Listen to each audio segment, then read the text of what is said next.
So I just put a bit more overlay. And of course, I need my title. So I was very excited to do this, but there is a problem. Is it still readable? So with all of these things that they have meaning, but does it still readable? So my talk will about how developers get hyped, what they want to do something, and they do more and more and more because they are happy what they're doing. But eventually it ends up with a code that is not much readable as it would be if it was simple, or it's readable for you because no one writes unreadable code, right? Everyone writes a readable code for themselves. So before we go there, I would like to introduce myself. I'm Yahya Bayramoğlu, working as an Android developer at XING, and today I will show you some examples from Kotlin that how you can get unreadable code at the end. Before we go there, since we talk about developers getting hyped, who remembers that? That Kotlin, this is from the last Google I/O, that when they introduced Kotlin becoming a first-class language to use in Android, and then you can see how many emojis that posted and so on, and then they tweet about it. Of course, right after tweet, that numbers are increased very much. So before I start anything, I'm going to promote this goal, which I really believe everyone should at least see it once, because this is more about that very tiny things that you can get very fast, messy in the code that you're writing, and you can make it very, very simple. They give some examples, really good ones. They can also improve your code base, how you develop, and how you leave the code to the next developer. So please, I will share the presentation later on. You can take a picture or whatever. The links are there. Just have a look, see the presentation or the videos. So we talked about the hype already, and before we go further, I would like to ask some questions. How many of you are already using Kotlin in production? Okay. How many of you already played with Kotlin at this? Okay. And how many of you working in a team more than 500 developers? 2? More than 500 developers. More than 200 developers. Okay. So the numbers is not important. The only thing that when you start working with a team that has more Android developers, that you have the much more opinions, that everyone has their own way writing the code, and then when you touch somewhere else of the project that you don't understand or you don't see, and it gets complicated. So what happens, since Kotlin is very new language, and there are a lot of new things coming up, so we have the conventions provided by, first one is by Kotlin. The default ones, you can go to the Kotlin link and check the conventions. They already have some list of conventions that you should follow or you better follow. And of course we have Android Kotlin guidelines, because just Kotlin guidelines is not enough, or our famous Jack Wharton wants more, or has his own opinion. So, but the Kotlin guidelines are not always enough, because you read it but you forget and you don't follow or whatsoever. So what we need is basically the static analysis. If you are using Kotlin, I can definitely suggest you to use detect, which will give you to, you can connect that into your check style or link or whatever. You can run by the Gradle command. If you are using continuous integration, you should definitely go for it. The next one is the KP link, is based on Android coding guidelines that basically converts everything from that coding guideline into lint. So as long as you just add the build Gradle, you will have the lint supporting your Kotlin in a way that Android coding guidelines. So I'll go through some examples that how your code base can change by Kotlin using very simple examples. First thing is, in Kotlin we don't have text private. And we have only private, which is a file visible, and we have internal, which is a module visible. But if you want to keep the behavior that you had in Java as a package private, what you would do? So we have some options. The first one is put everything in one class. No, please don't do it, because that will not going to be readable, and it's not going to be easy to discover the classes that you put in everything in one file. You will most probably even lose the search possibilities. The best thing would be extract into a module, separate module, and use the internal one, because that's basically what Kotlin tries to promote as well. If that is not an option for you and you cannot use the private classes and so on, maybe you should reconsider the architecture and change your implementation. So we have the standard functions that provided by Kotlin is let, apply, also, run, with, and much more. I choose these ones because they are the most used and most misused ones. Because I want to go through at least the descriptions or the source code, because what I believe is if you need to use any of these and you don't know or you're not sure which one to use, just check the source code and you will see, for example, here, run has a retrieves a block that returns the response of block. And we have also run over an object, which this T dot means that it's an extension function. And if you use the one that with T dot, you should mostly use that object. So we have with, it receives an object instead of running on that object, and then returns the block. More or less same with run, but t.run.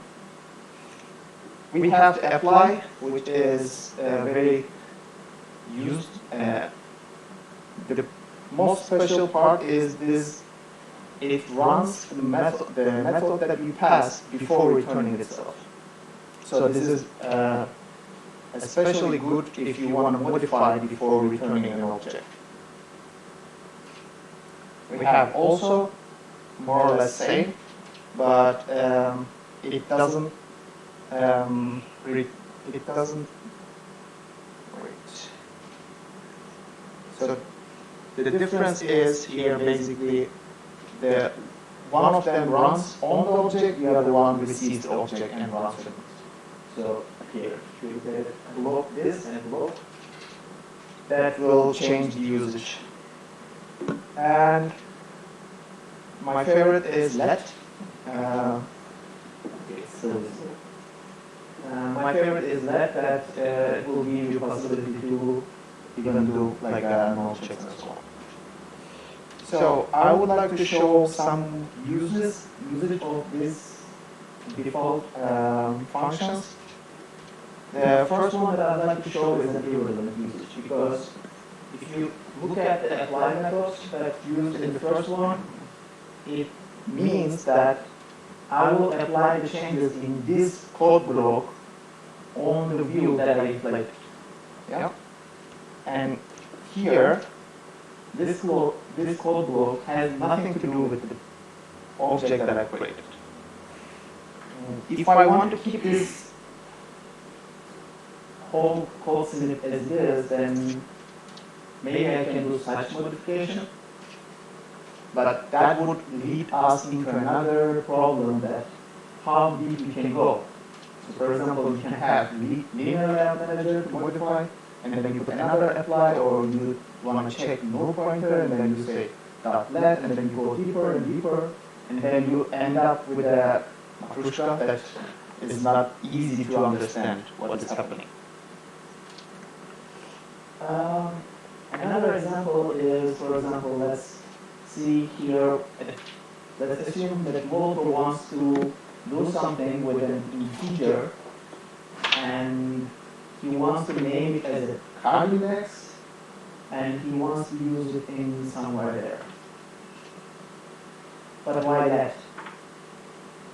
Isn't that just the value is a cardinals? So let's check another example. This is my favorite because I didn't ask. Everyone is here Android developer, or is there non-Android developers between us? Okay. So this run is my favorite because this run is coming from Kotlin, but it is not a run on UI thread. And the run on UI thread is coming from the Android framework, which is to notify dataset change, adapter, or whatsoever. It's very commonly used, even though it's wrong. And this is a basic representation from the Kotlin way of trying to do that, which is definitely not the use case of the run function here. So I would like to also mention about the chaining. The let, apply also, and those things are perfect for chaining if you are using function programming, if you're familiar with function programming. But the problem is, the more that you chain, the more you lose the readability. Of course, it depends how you chain. I'm not going to go details. So here, if we look at the code snip, basically there are three different things. First, that he wants to retrieve an index. Second, that he wants to notify the recycle view. The third is he wants to set something inside the list that he receives. Well, this can basically turn into three different blocks. And it's much more readable than the first one. Of course, everything is relative, but let's be honest. So, don't be afraid to break the chains. And if you ask enough to do it so, then if you have also nice colleagues, you can get some titles even.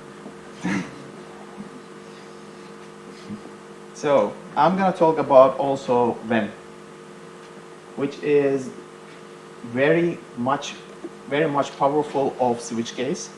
It's much capable. It's has the compile time check, which is the most important thing. But it's not an if. So if you use this as a when, come on, let's just not overuse everything, right? We still have the if in Kotlin as well. So I was reading a blog post about the Kotlin tricks. If you didn't see the talk, didn't see the post, I would definitely recommend. So I also put the link. Everything is really good, helpful. The only thing, he was proposing something that, so let's assume that you have a code snip like this, that you have a when of employees, which checks every time when of the contract. So it's a nested when. What he proposed, here employee and contract are sealed class.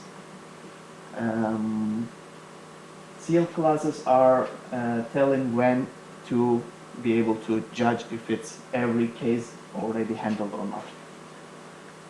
And his proposal was to create a pair out of contract and employees and use into when That makes it non-nested when anymore. Keep everything in one layer. It's much readable, it's nice, but for what cost? You're creating a new per instance for each line right there, right? For each This one here? Or for each you line. mean in the vent? For each line, you're creating a pair just to compare the two values. That is another point. Yeah. Not my point, but another point. Since pair compares by the values of the item, that will still go through the when and work as expected, but it will allocate the memory more, yes, and so on. But the biggest problem here, since when doesn't know anymore about what possible things that I can have here. So I can just remove one line here. I can add the same line over the checkpoint. It was granted, now it's not granted. So I increase the readability maybe, but I lose the compile time check. I lose the security here. So let's try to write that readable code, but let's not go over and make it non-secure anymore. Because the compile time check is the most important things in Kotlin. The other things that I want to show is the extensions. Everyone was complaining about util health in Java. Yeah? And now we have extension health. No difference. The problem is, did anyone already face this? So I have a string. I want to use one of the extension function, which is called check, in 4 different packages. And all of them does different things. One thing that you can do to prevent this, put every extensions in one package, then your IDE will complain that you cannot create check string over string again in the same package. Or the best thing would be also here that instead of using extensions over functionality, so for example, verification extension or naming extension, I would definitely suggest you to create the extension over the types. So for example, if you have a string extension, that you would know that every extension of the string is there so that you don't do something like this. And if you already didn't know about the Android extensions that they provided by Google, just check them. They are really good and a lot. So the next thing is that I want to talk about the top level const, which is the const val field, like a public static final integer string, whatever you call in Java. There are a lot of blog posts that why you should use them, but no one says that you should not use them. And the biggest problem of this, whenever you use a top level const, that you introduce this const value to whole application. So try to make them private or internal so that it is only used where it's necessary, not that public to whole application. If it is not possible, try to use a companion object and wrap it inside so that you know where that field comes from and you can still have a distinguishing. Keep the only global ones in top level. So if you want to have something global, it's fine. It has benefits, but then you will end up the same with extensions, that you will have the same field names with different values, or compiler will complain. One last thing, please no Java in Kotlin, especially with the null checks. I mean, this will look very obvious, but this is a code snip that I saw on the internet.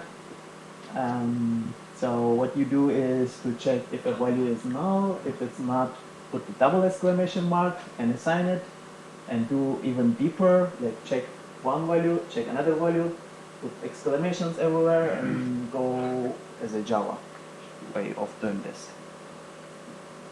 The first approach would be to convert repo as non-nullable values, then you can just directly assign. If that's not possible, you can of course use the else operator, which is better than null check exclamation marks. One thing that I can definitely tell you, that if you need to type the null, like a null, in Kotlin, you can definitely find another way to do it. So just take it as a hint. If you type the code null, then there's another way. Find it, but still keep it readable for the next person. Thank you.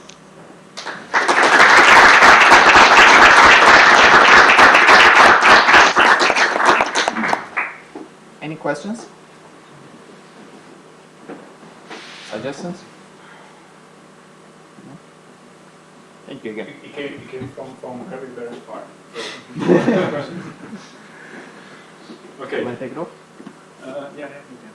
So, we will have now the talk from Pedro Glória. Okay. Hello, everyone. So, I'm here to talk to you about Dagger 2.15. So, who here uses Dagger? Oh, I'm so up. Man, it's going to be terrible. Okay, so unlike Yahya, I didn't do the all typing blue thing. I just went to Google and just searched Google Slides nice things. This kind of. So that's how I got these templates. Well, just nice. So who am I? I'm another developer, as you can understand by that. Well, it's not like I hate Apple, but I don't know. I just feel that Android is better. I'm working as an Android developer for about almost 3.5 years. I'm currently working at Farfetch.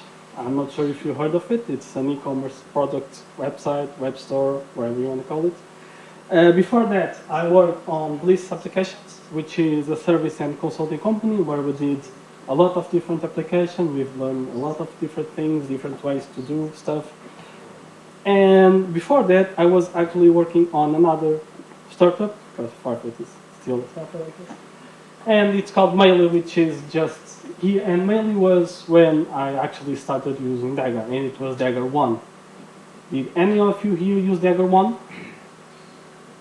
Yeah, 1%. It's horrible, don't use it. Go for the 2.1. Okay? So, okay.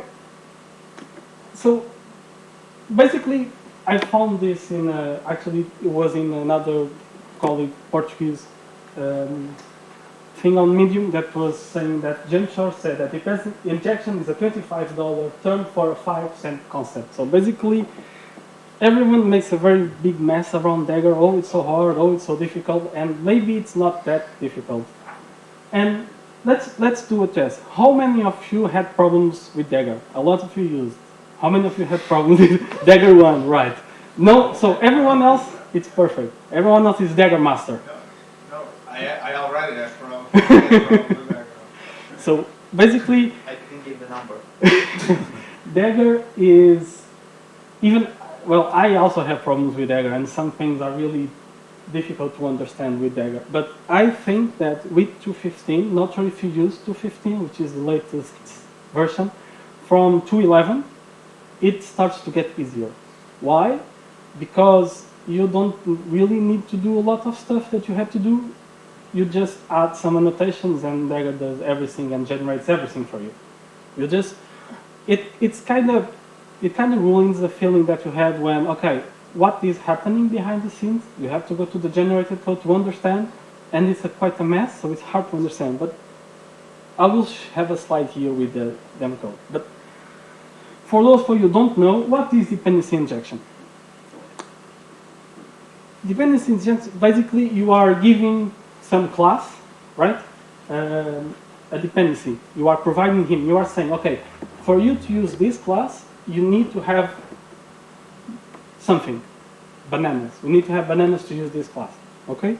So it's something like this. If you have a hello world, for using this class, you need to provide the context.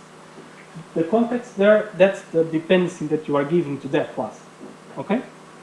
And in Android, this is really hard to do because you cannot have constructors in activities fragments, right? So that's why dependency injection is something really difficult to do on Android. And, well, if it's really difficult to do on Android, why should we use this? Right? It's such a mess and it's so difficult, and why should you use this? There are a couple of reasons. You basically are writing less code because Dagger is generating code for you. There are no more get instance. You don't generate any instance anymore. You just add dependency, the Dagger will do everything for you, and you have it prepared for you when you use it. So basically you have less instances, less boilerplate. By the way, it's not that you are not having it, you are having it, but you are not writing it. All the code will be there. It will increase your modularity. It will help you understand how your application can be in modules, having few things, doing few things. When you are making something with Dagger, you actually, like, when I develop with Dagger, I can understand when a class is doing too much. If, for example, in the constructor, I'm receiving 20 arguments, well, this class is maybe doing a little bit too much. With instance, we don't have this because, let's say, I need something dot get instance dot, oh, I have it. So we kind of lose that sense of modularity. And because of that, it also increases readability. Right? Yes. Yeah. So it also increases readability. Let's say I have a Dagger class that when I see the constructor of that class, I know everything that this class needs to work. I don't know what it does, but I know everything that it needs to work. Again, with instance, you don't know it. You see the class and you don't know what's happening there because, well, you just don't have it there. Simple as that. And it's also really good for making easier tests with Dagger. And it's not necessarily with Dagger, it's with what Dagger provides you. Because Dagger kind of makes you do things in the constructor, do things in a way that it helps you test. Okay? It's not really the Dagger because when you are testing, you are not using Dagger for test. You are testing in a way that Dagger helps you do it. So this is why you should use dependency injection. Sorry, not Dagger, dependency injection. And there are actually a couple of frameworks out there. I'm not sure if anyone used any of these. Some of them are only for Vue. Android annotation and Butterknife is basically dependency injection, but for views. I think everyone uses Butterknife. TwoSwift and Tiger are they are really inspired on Dagger, but they are trying to do something different. I actually never used any of them, and yeah. So I'm going to talk about Dagger, as you can understand. Okay. Before start, I think I need to do some concepts. This concept, it's not necessarily what's on the documentation, it's what I feel that it's easier to explain. Okay, so a component, it's basically the parent of all the dependencies. It's the main core of everything. Okay? The most common component you will have in Dagger is one called application component. You will have many of the main modules that are belonging to the application scope. And I will tell you what the scope is later. You have the module. So a component can have many modules.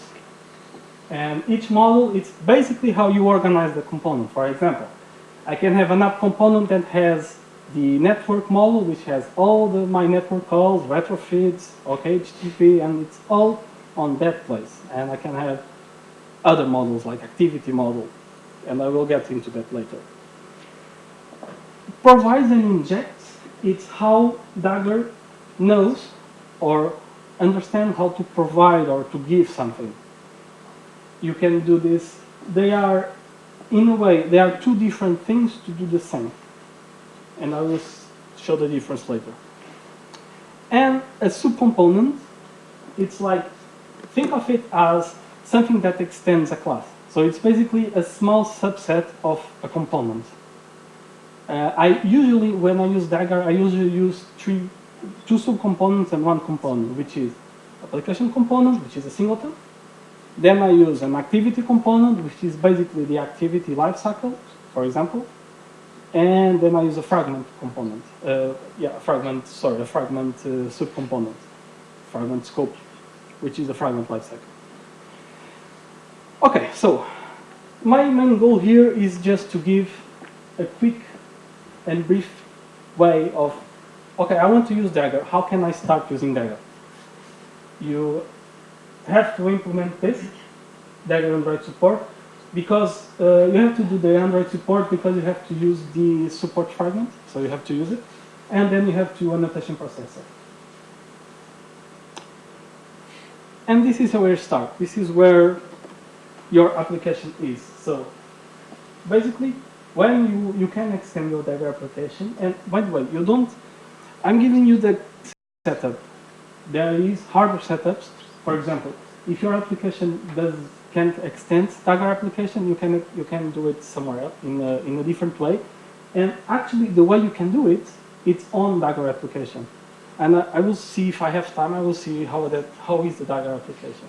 But basically, if you look into the Dagger application code is from them, you will understand how does everything of this works.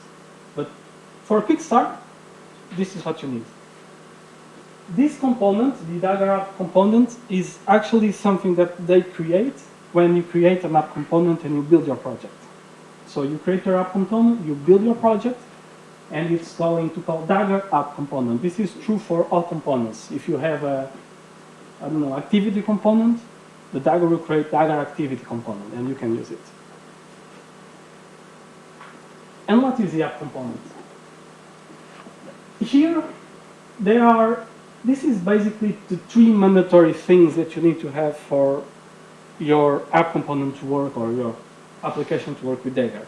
Okay? So you need to declare it as a singleton. That's from Java X. It's actually not from Dagger. And you need to declare its modules. You declare your app module, your Android support injection module. It's the one that actually Dagger gives us, so we don't need to do it. And the activity binding module. We'll see what each of these have later. And basically, in Dagger 2.11, you can just add app component.builder. You create a builder that extends the Dagger class Android injector with your application. And what this is going to do is going to, again, generate everything for you. Before Dagger 2.11, you had to do this manually. So this was a little bit bigger with a few more lines of code. Now, it's actually just generating it. Okay, so what's the app model? This is one way to provide stuff with Dagger. The other way is injection. So what I'm saying here, I'm going to create that as an abstract because I'm using binds here. Binds is almost the same as this. It's basically going to convert this and making this generating. Dagger will generate this for us. What am I doing here? So I'm providing the context that receives that application. And the application, let's go back, it's this one. It's this thing. So Dagger already knows how to inject the application. Why? Actually, I didn't show it. It's on the Dagger application. After you create that, you will inject it. What happens here? You are providing the context, the application. You can provide. If you switch this for static application and you provide the application, you are providing an application, an actual application, not the context. Here, a resource provider. This is just an example of how I can send resources. So basically, this is an interface, and the implementation of this interface is the Android resources. Imagine we are using, I don't know, some image loader like Glide. Instead of giving it the glide actually object, we would, I don't know, like image provider. And then in the image provider, we wanted to return the new glide stuff, glide builder, whatever. Then we want to change to Picasso. The only thing we need to do is we need to come here, change the glide to Picasso, and everything should be work because Picasso has to implement the image provide interface. So kind of helps you in that way. Yeah, this is just generating this. So basically, by the way I have the application there is because I'm providing it here with the app binds and the abstract way. This is one of the most complicated, but this is generated. So Dagger gives us this. And this is quite messy. It has the beta annotation, multi-line, has a lot of maps. But this is what Dagger is. Basically, this is what allows us to later on inject inject activities, fragments, services, broadcast, and I think it has two more which I don't remember by heart, but yeah, this is what allows you to inject things. And you will see what inject is. Here, I'm doing my last model, which is the activity. So what this is actually doing is I'm telling Dagger where all my activities are. If I have any activity that I want to use inject on that activity, I just need to do this. I declare an ActivityScope, which is, and I declare the contributes Android injector. Those are the two main things here. This is just the way you represent the scope with Dagger. You just created app interface. What that contributes Android injector will do is it's going to create binds with maps and keys. It's kind of complicated, but with this, if it's, let's say, a basic Dagger application, this will help you quickly set up the everything. So he will, I think if I have time, I will show how the code works. This helps you a lot. So, and how do we use Dagger in our activity? Well, I'm going to inject, and this is the same as provides, but of course here I'm going to use the inject for the presenter. I'm going to, this is what allows us to inject this activity, and after here I already have the presenter. That's the three things we need to do. Here the presenter is initialized, I can use it, and I can do everything I want with it. Okay, so it's just, these two ones are the most important things. Here is the presenter, and this is why Dagger kind of helps us a lot, because the difference here is that I don't have a constructor, so I need to inject that presenter. I need to help Dagger understand how he can create that presenter. For that to happen, we need to inject this and we need to inject that, and it needs to save in memory. Here, we just need to inject with a constructor, because this is our class. It's what we build. So all of that, Dagger will go through all that, we'll go to the resource provider, we'll know, we declared it on the app model, so he knows how to provide it, and then we will give it a main repository, and Dagger will initiate the main repository, however, with all the dependencies it needs. For example, it's going to need, I don't know, main repository probably will have a retrofit thingy, or okay, HTTP, or service, or database, or shared preferences. I don't care what it has. I don't care. I just add it, this line here, and Dagger will do everything for me. It will do all the dependencies for me. And yeah, that's, I mean, here, some can argue that, well, I'm using like a resource provider that has strings in the presenter. Well, Dagger is using context for this. It's providing the context of the application for this. Is this good? Is this bad? It's debatable. Yeah. So as I said here, we have the main repository. And for example, like I said, the main repository would provide the retrofit and the HTTP client. And this is how we provide it. We pick up that network models, we add it to the app component as a new model, and then we provide everything. Because Dagger doesn't know how to provide any of it, we need to declare the implementation like it is. And here we can do everything we want. We can provide everything that is related to networks, services, whatever, like providing services. If you want to provide a service, you use the retrofit. Here, retrofit.create API service.class, and you have it, and you can access it. What about fragments? Well, fragments, it's almost the same as activities. What you need to do is, you need a fragment binding model, the same as you had the activity binding model declaring the fragments. You have to build a fragment scope, because a fragment has its own life cycle different, kind of different from the activity. So it has to have a new scope. And you need to add it in the app component every time. Never forget to add your models. For example, now I added that network model because I was using it before. If you don't do it, the Dagger will not know how to use that. And it will break up build time. So that's it. Thank you.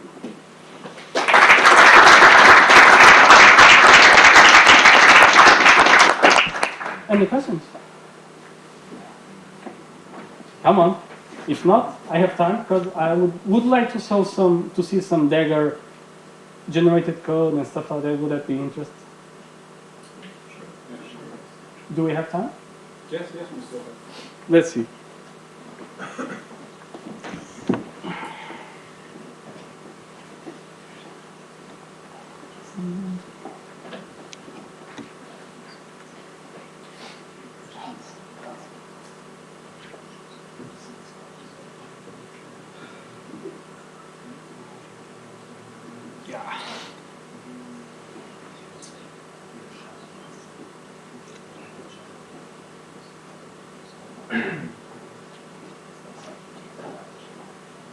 Can you see it, or do you want me to increase the size?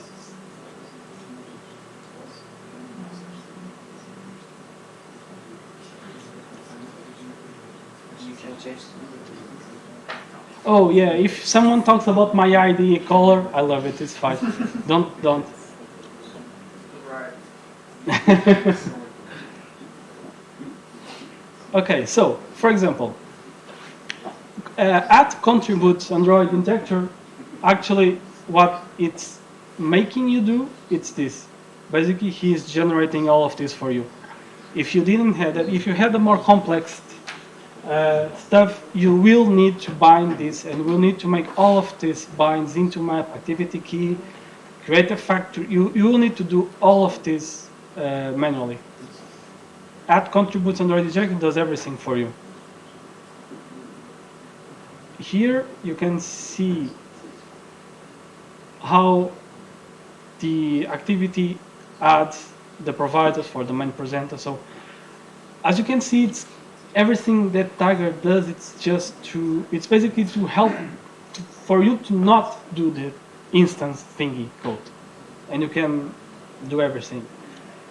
I think I have here a fragment. For example, here the fragment module. It's really the same as the activity. Instead, I just add the contributes and I add the home fragment with stuff. The home fragment is the same, but instead of I have to inject it here, but instead of the uncreate, I have to do it in the unattach and with the support fragment.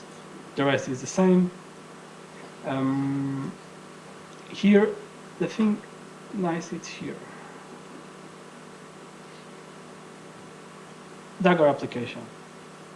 So if your application doesn't allow you, because reasons to have the Dagger, to extend the Dagger application, what you actually need to do is you need to do all of this. Okay? You have to implement all this interface. You have to inject the dispatching Android injector with activity. You have to add, you have to do this. This is the most important line of code here, basically. This is what gives Dagger the starting point to start creating things, okay? So yeah, you would have to implement this everything by yourself, and it's quite hard like that. I never felt it was easy. It was not like I had to do everything by that. It never happened to me. So when I started using it, this was the easy way, I guess. Do you want to ask something? Any questions? Let's say you have multiple packages. how do you think we should distribute the components? For example, let me say just a practical example. You have like two different apps that share a core module, a core package that needs some models. Do we only initialize the models, basically, do we only describe the models on the core component, or should we also have some component part on it? Because in my experience, most of the times we have like a big application component with everything on there. I know that we can use subcomponents, but it's kind of tricky. So actually, this one, or the fragments are actually creating subcomponents, right? When I'm telling it to contribute to Android injector, this is actually a subcomponent. So it's creating a subcomponent. It's doing that for us. What you are asking is something like this. So you can, of course, have it. This is the generator class. You can, of course, have all the models. And this is basically the model that belongs to your application, right? So it's when you start building activities, that you have to put it in each of the different libraries. Main activity, it's on library A, below the core, we need to use it there. You cannot use it in the core because the core doesn't know anything about the main activity. He only knows how to provide the main things of the app. I don't know, network. For example, I have the models that can be initialized on the core part, but should I have a core component, or should I have only on the, in both applications I have the same application component, let's say? I think you should have probably the best way to have the same application component. Okay. I had some bad experience with multiple components with Dagger. That's why I started to use subcomponents, and then came the @contributes Android injector, which actually making our component, right? And I mean, components is like a very big thing there. It's like the major thing. It's the entry point. It's the biggest one of them all. I've never was able to have multiple components working well together. Tell me when I should share up. No, that's okay. Thank you. So I never had like. Components were really a nightmare. I still have some problems with scopes. Let's say I want to have a scope that has a user scope. When the user is active, I have a scope. I'm still having problems with that. Components as well. So my suggestion would be one big component with lots of models, and each model provides you the small things that you need. I think the problem you described is because the scopes are not shared between components. I think yes. That's it. For instance, if you have a singleton on a certain component, that will be created a second instance of the same component if you use it on the other. Yes, the other and one, so. actually, you can't really use, like for example, let's say I want to provide an activity. Activities belonging to ActivityScope, right? Yeah. You cannot provide an activity in the app model, for example, because app model is using single. And if I come here and I try to provide, let's say I try to provide an activity with ActivityScope, what he's going to just tell me you can't do it. Let's see if I can do it fast. So yeah, basically you need to have your stuff together. If I'm trying to build this, to run this, he will probably break. If he doesn't break, then, well, I don't know what I'm doing here. Yeah, I mean, you add as activity as a parameter, but you don't provide anywhere, so exactly. of course do it. And it's not about ActivityScope. No, for sure in this case, yeah, for sure. But if you could provide it somewhere, because, okay, so let's say we want to provide the activity. If you want to provide the activity, the way to do it is, oh, this is going to be a long time. So you need to create, for example, you have a main activity. You need to create a main model, add it as a app model, and have it giving as an abstract, same as this. And you have to do the @binds abstract main activity for your main activity, Dagger will now know how to inject your activity, but will only be able to inject it in an activity scope. Okay, so that's the way you would do it. Okay. More questions? Yes. Sorry, can you show me in your slides you had the activity where you were creating? This one. Okay. So why didn't it extend from Dagger activity, for example, so you can get rid of Android injection? I just wanted to, because this is really kind of important part. It was just for the slides. I could do that, but in theory, what we could also do is we could extend for that, or we could extend the base activity, and the base activity would be able to inject it manually for us. It was just for the sake of the slides. Okay. Yeah.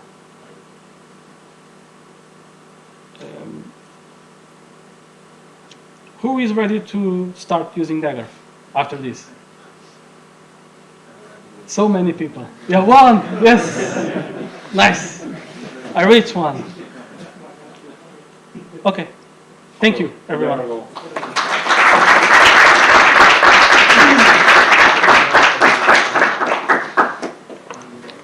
So, thank you for coming. Now you can still finish the beer and the food. I think it's if you don't eat it, it will spoil. So you can just also stay and talk a little bit. You can talk with the speakers. I know you may be shy and don't read your questions, but you can do it now. And we still have room for 10-15 minutes, so it's okay. Okay. And once again, thank you, XING, for having us, and thank you guys for coming. Thank you.